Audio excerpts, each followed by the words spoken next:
In today's lecture, we'll be discussing some of the artwork immediately following the end of World War II in both Europe and the Americas. Just as with the end of World War I, there were vastly different economic and social conditions for different countries once the fighting had stopped. We'll explore those conditions and how they were reflected in the art of this time. Here are some important terms, people, and places to look out for in this lecture. In Europe, the devastation of World War II was even worse than the First World War. Reminders of death were everywhere, from destroyed cities and countrysides to former concentration camps. 30 million died, soldiers lost in action, victims of Nazi concentration camps, and innocent civilians in bombings. Winston Churchill, the then British Prime Minister, said, "What is Europe now? A rubble heap, a breeding ground of pestilence and hate." The art of this time reflects the similar sentiments of other Europeans, who saw themselves surrounded by reminders of death and destruction. At this time, the dominating philosophical thought that emerged was existentialism, the idea that man is alone in the universe, that there is no spiritual predetermination, and that our existence is defined entirely by our actions. This was a direct result of the horrors of the world wars, which left many feeling as though they had been abandoned by God, that they were alone. Themes of the grotesque, despair, and existential fears dominate art in Europe at this moment in time. We can see such themes in Francis Bacon's Head Surrounded by Sides of Beef, directly based on a portrait of Pope Innocent X, painted by Spanish Baroque artist Diego Velázquez. The image is violent and disturbing, the gore of the hanging carcasses highlighted further by the unease of the screaming, blurred face of the central figure. Here, Bacon is drawing on themes of existentialism. He's put an image of a religious leader, the Pope, surrounded by death and carnage, reflecting existentialist thought at the time that God never existed or otherwise abandoned his people in the death and violence of the wars. The color palette, like many works in Europe from this time, is dark and bleak. Other artists went in an even more abstract direction, such as the painters of the Art Informel movement, or formless art. Led by Wolfgang Schulze, these painters believed that art should express an authentic concept of post-war humanity through simple, honest marks. Schulze left his homeland in protest when Hitler came to power, spending time first in France, and when the Germans occupied France, he fled to Spain. There he was arrested, stripped of his passport, and forced to spend the rest of the war in a refugee camp in southern France. He returned to painting after the war, and all of his works reflect the suffering he personally underwent and the suffering of Europe on a broader level. This work, entitled simply Painting, depicts an image inspired by biological science, a semi-abstracted version of perhaps an infected cell or a bacterial growth, representative of a disease-ridden and violent world. In France, Jean de Buffet created Childbirth, a painting that draws on themes of primitivism from earlier artists and attempts to create a grotesque scene. He is trying to draw attention to the primal nature of childbirth, emphasized with the central figure being nude, the most natural state. Artists at this time were interested in exploring the grotesque, not just in the sense of war and death, but also in primal acts such as birth, sex, and other base instincts. There was also a continuation of abstract sculpture after the war. This sculpture, called Walking Man by Alberto Giacometti, again draws on philosophical themes of existentialism. The lonely figure, long and gangly and wispy thin, strides through space, his body rough with the unpolished ridges of bronze, and his face expressionless and undefined. There is an intense feeling of loneliness and isolation in all of Giacometti's sculptures, but also movement, always moving towards something or away. The emaciated nature of the figure should also remind the viewer of the emaciated forms of concentration camp victims, a haunting image that would have been fresh in the memories of Europeans and Americans in the 1960s. Unlike Europe, America had a very different climate of prosperity, peace, and hope following the end of World War II. Since, just as with the First World War, no fighting occurred on American soil, there was nothing to rebuild, no cities to restore after the conflict was over.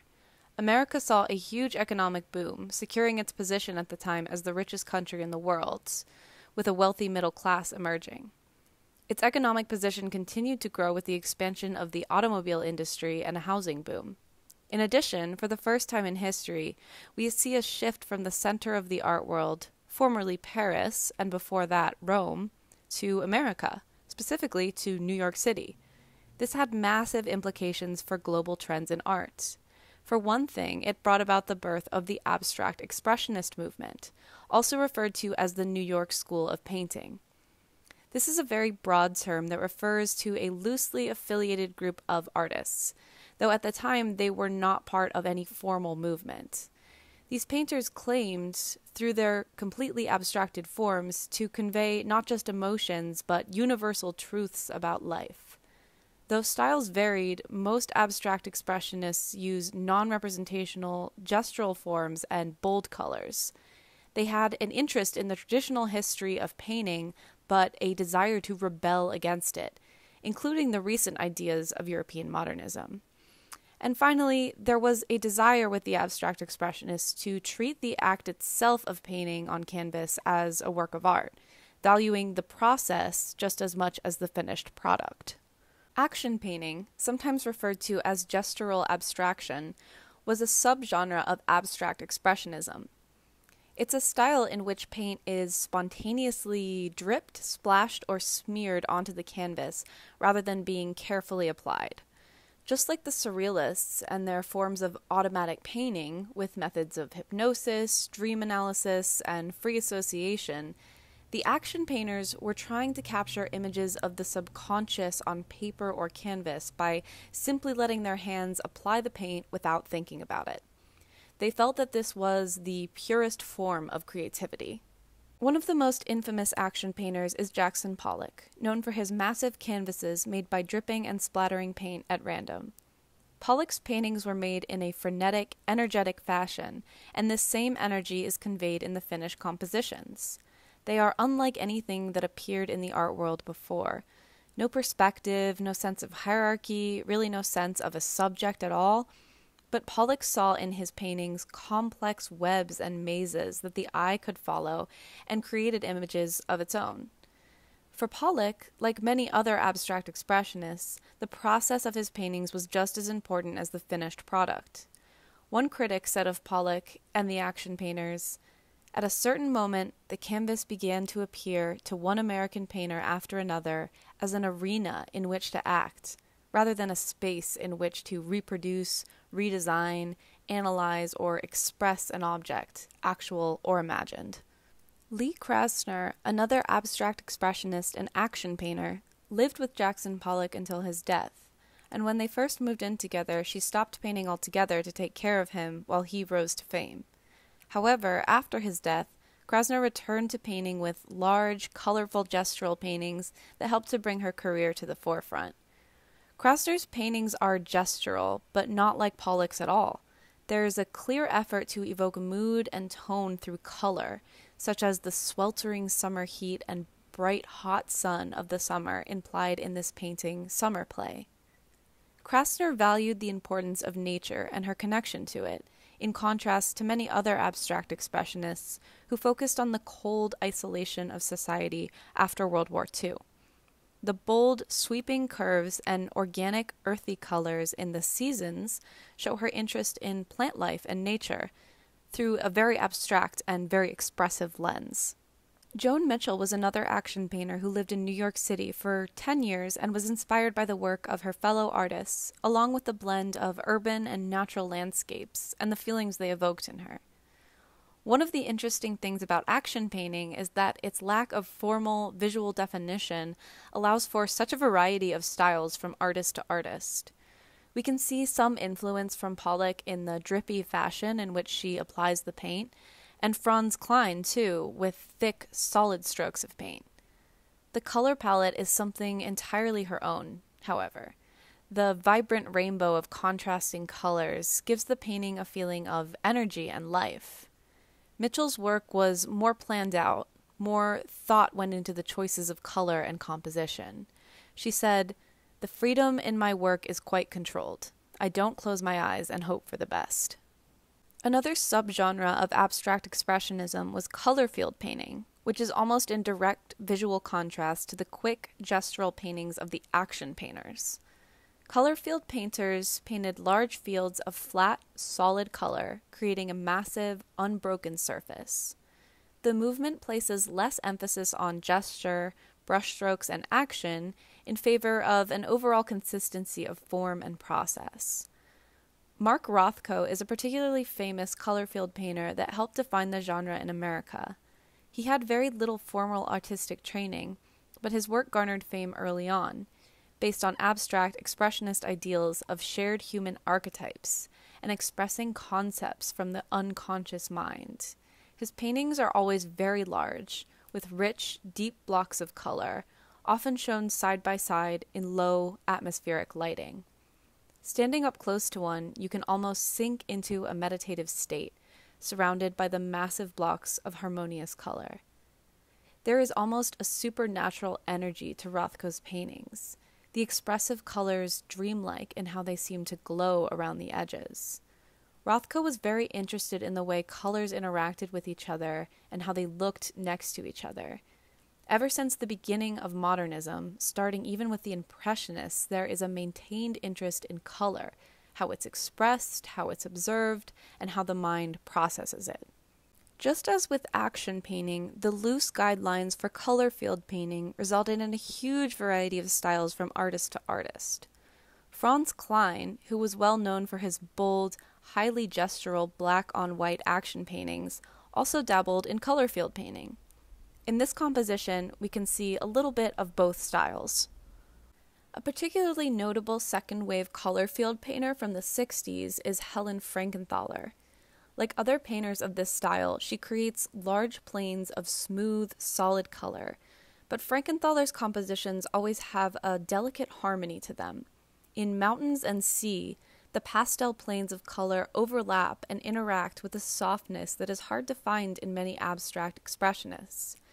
Though she has used oil paint here, it is so diluted and translucent that it almost looks like watercolor. Frankenthaler was inspired by the action painters as well. Similarly to Pollock with his drip method, Frankenthaler applied her paint by pouring it into massive puddles on the stretched canvas, letting it soak through the fibers to create that watercolor look, while still achieving bold and rich colors. She would tilt the canvas to move the paint in whatever shapes she desired. Frankenthaler is one of the most important abstract expressionists of her time, and her work has greatly influenced many after her. Another type of abstract expressionism that emerged directly out of color field painting is hard edge painting. It's exactly what it sounds like. Artists took the idea of large planes of color from the color field painters, but took away the fuzzy edges and created a neater, more geometric form of abstraction. Hard edge painters arguably moved even farther away from the personal relationship that action painters tried to establish with their paintings. The hand of the individual artist was very much evident in that kind of gestural painting.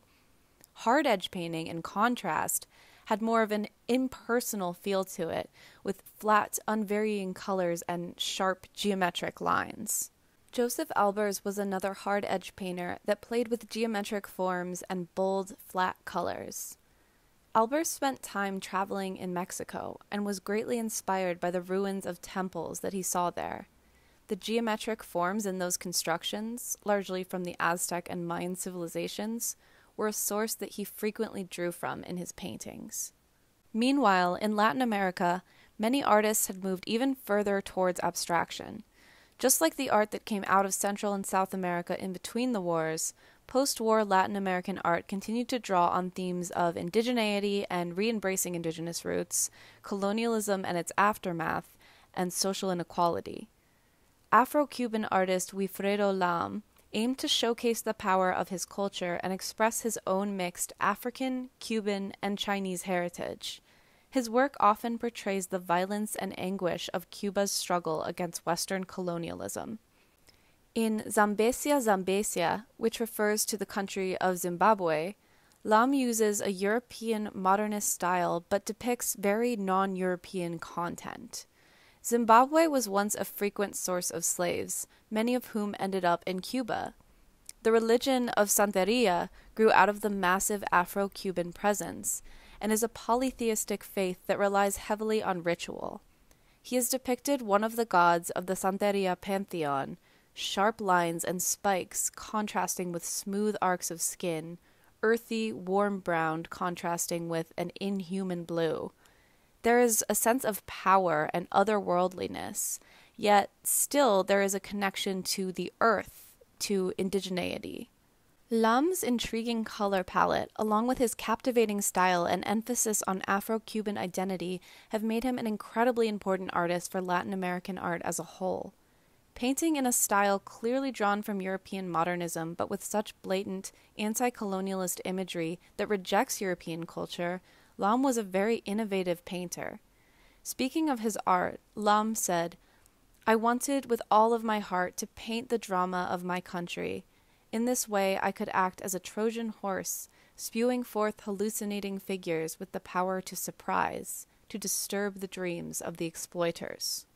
Joaquin Torres Garcia, the Uruguayan painter that we looked at during the last lecture, also continued to create abstract work after the end of World War II.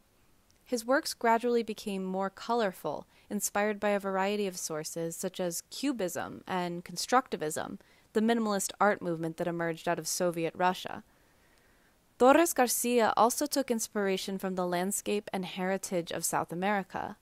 You may remember earlier in the semester when we talked about the Inca Empire and how they are most well known for their monumental stone architecture. These visually distinct stone structures were made by cutting blocks of stone one at a time so that they fit against each other perfectly, often negating the need for mortar. Torres Garcia's paintings are clearly inspired by the neat, geometric stone masonry of the Inca. In this painting, we can see he has been inspired by another form of Inca aesthetic. The repeating patterns, color scheme, and shapes are all reminiscent of the tocapus, the repeated textile patterns of the Inca, and of modern-day traditions of textile making that have been carried over from indigenous communities for centuries. So, to wrap up, let's just review a few major points from today's lecture. After World War II, Europe was devastated physically and spiritually. Surrounded by death and destruction, artists turned to the philosophy of existentialism, of being alone in the universe and defining one's existence with one's choices.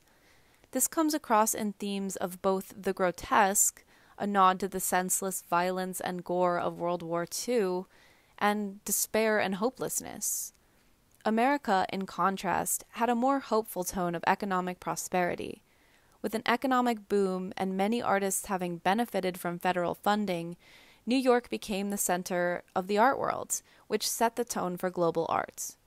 The abstract expressionism movement emerged out of New York, sometimes called the New York School of Painting, and with it, several subgenres that pushed the boundaries of abstraction and focused on the process of creating the art, not just the finished product. In Latin America, artists continued to create works of art that drew on European and American abstraction, but largely focused on themes of colonialism and indigeneity, in contrast to other art at this time. With the avant-garde becoming more accepted, they also continued to move further and further towards abstraction. For homework this weekend, your Unit 7 reflections will be due on Tuesday, April 28th. As I said in the last lecture, you need to pick 1 to 2 movements from each lecture under the Unit 7 tab in Moodle and talk about each of those movements and how they relate to the broader artistic climate, just as you would in any other unit reflection. And this lecture from today, despite what the syllabus says, is going to go up under the Unit 8 tab. So you do not have to write about any of the art from today's lecture in your Unit 7 reflections. You will write about it in your Unit 8 reflections.